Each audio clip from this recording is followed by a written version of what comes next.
আসসালামু আলাইকুম। রসমালাই খেতে কার না ভালো লাগে, তাও যদি হয় এরকম তুলতুলে নরম রসমালাই, তাহলে তো কোনো কথাই নেই। এক বাটি অনায়াসে খেয়ে নেওয়া যায়।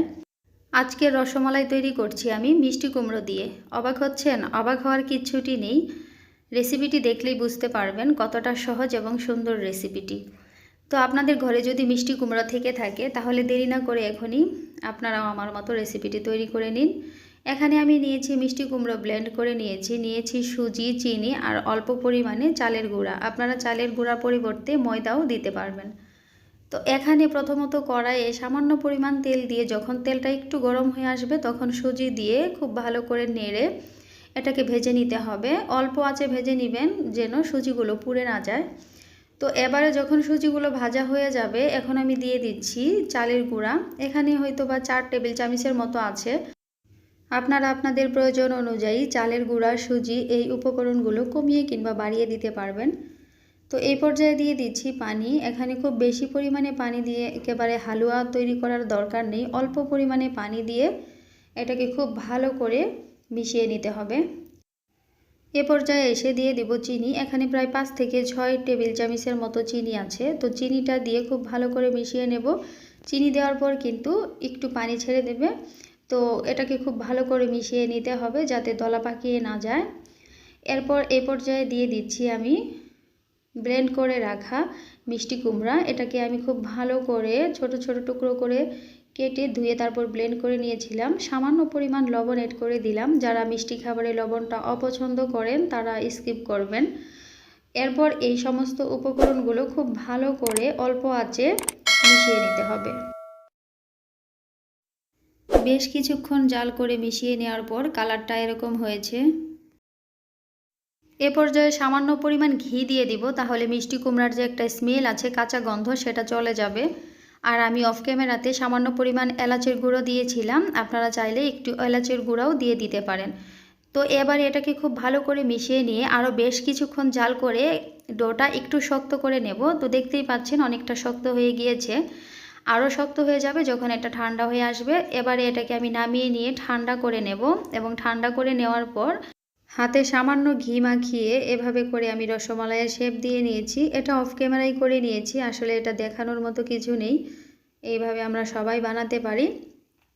তো দেখতেই পাচ্ছেন কালারটা কত সুন্দর হয়েছে। যেহেতু এটা মিষ্টি কুমড়া দিয়ে বানানো হয়েছে সেজন্যই কালারটা খুব সুন্দর এসেছে। এরপর দিয়ে দিচ্ছি, এখানে দুধ গরম হতে দিয়েছিলাম, 2টি এলাচ দিয়ে দিলাম। এলাচটা অবশ্যই মুখটা একটু ফাটিয়ে দিতে হবে, তাতে করে এলাচের সুঘ্রাণটা পাওয়া যাবে। আর সেই সাথে দিয়ে দিচ্ছি চিনি। আপনারা আপনাদের পছন্দ অনুযায়ী চিনিটা কমিয়ে কিংবা বাড়িয়ে দিবেন। দুধগুলো ফ্রিজে রাখা ছিল, আমি সরাসরি ফ্রিজ থেকে বের করে এখানে নিয়েছি। তো এখন পর্যন্ত এই বরফগুলো গলেনি। তো বেশ কিছুক্ষণ জাল করার পরেই কিন্তু বরফ ছেড়ে দেবে। আমি বেশ কিছুক্ষণ জাল করে বলক উঠিয়ে নিয়েছি। এবারে অনবরত নাড়তে হবে, নাড়া কিন্তু বন্ধ করা যাবে না, নয়তো বা তলানিতে লেগে যেতে পারে। সেই ক্ষেত্রে অনবরত নেড়ে নেবেন। আর হাঁড়িতে লেগে গেলে রসমালাইটা খেতে খুব একটা ভালো লাগবে না। দুধের ঘনত্বটা বেশি হওয়ার জন্য আপনারা চাইলে এখানে পাউডার মিল্ক ব্যবহার করতে পারেন। তো এখন আমি সামান্য পরিমাণ একটু ফুড কালার দিচ্ছি। এটা দেখার সৌন্দর্যে, যদি আপনার হাতের কাছে না থাকে তাহলে আপনি স্কিপ করতে পারেন।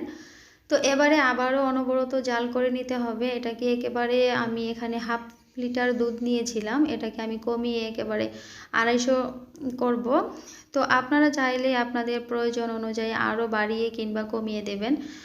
তো দীর্ঘক্ষণ জাল করে নিতে হবে এই দুধটা, কেননা রসমালাইয়ের যে শিরাটা সেটা যদি খুব বেশি ঘন না হয় তাহলে কিন্তু খেতে ভালো লাগে না। আমার হাতের কাছে পাউডার মিল্ক ছিল না বিধায় আমি আরও বেশি সময় নিয়ে একটু ঘন করে নিয়েছি। তো দেখতেই পাচ্ছেন এটার ঘনত্বটা কীরকমের হয়েছে। আমি অনবরত জাল করে নিচ্ছি। আর এখন পর্যন্ত আমার ভিডিওটি যারা দেখছেন তাদেরকে অসংখ্য ধন্যবাদ। প্লিজ আমার চ্যানেলটি সাবস্ক্রাইব করবেন, লাইক কমেন্ট শেয়ার করবেন, সেই সাথে আমার চ্যানেলের বাকি ভিডিও দেখে আসার অনুরোধ রইল। তো এই পর্যায়ে এখন এই এলাচগুলো ফেলে দিচ্ছি, এগুলোর আর কোনো প্রয়োজন নেই। এলাচের যে সুঘ্রাণটা যাওয়ার তা কিন্তু চলে গেছে। তো বেশ কিছুক্ষণ আরও জাল করে নিয়েছি। দেখুন এবারে জাল করতে করতে দুধ অনেকটাই কমে এসেছে। এবার দেখে বুঝতেই পারছেন এটা কিন্তু এখন রসমালাইয়ের শিরা দেওয়ার জন্য প্রস্তুত হয়ে গিয়েছে।